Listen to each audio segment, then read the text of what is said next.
So we'll unroll this onto the hot plancha. And then we have some eggs that we're gonna add as well. Let that steak sear on one side and our eggs cook. So we're ready to turn our steak over. Got a nice sear on this side. And we'll remove our ramekins from the tops of our eggs, just like so. And then we'll place our eggs right here on the top of our steak. Now that we have the eggs on top, I'm going to take this over to our cutting board where we have some cooking. And we're gonna fold this up and over so that the eggs are in the middle.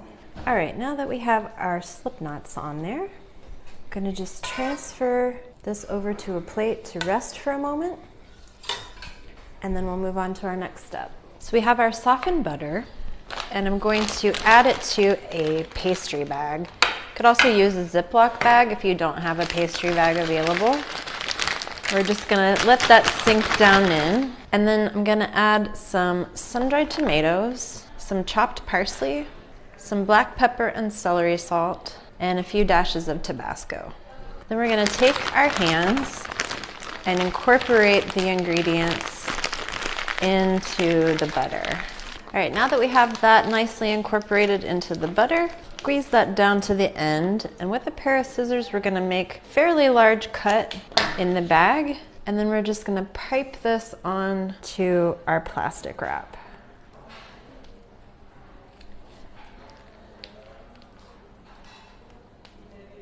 Now, we have some skewers filled with pickled onions, pickles, and green olives. I'm just gonna place those in the center and then remove the bamboo skewers.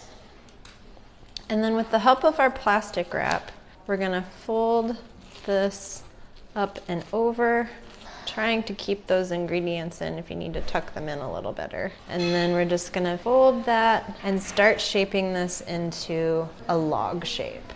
This is in a nice log shape. I'm gonna put it on this plate for now. We'll just set it aside and move on to our next step. So we're ready to assemble our Bloody Mary steak and eggs. So I'm gonna just slide this over to our cutting board. I'm gonna release this first string with my knife, and then we're gonna cut a slice from the steak, and we'll just place this over here on our plate. Add our last piece of steak to our plate, top that off with a piece of our toast, and our Bloody Mary compound butter is ready. So I'm going to add a slab of that to the top of each piece of our toast. So we'll finish off our Bloody Mary steak and eggs with an actual Bloody Mary. Find this recipe at chefclub.tv.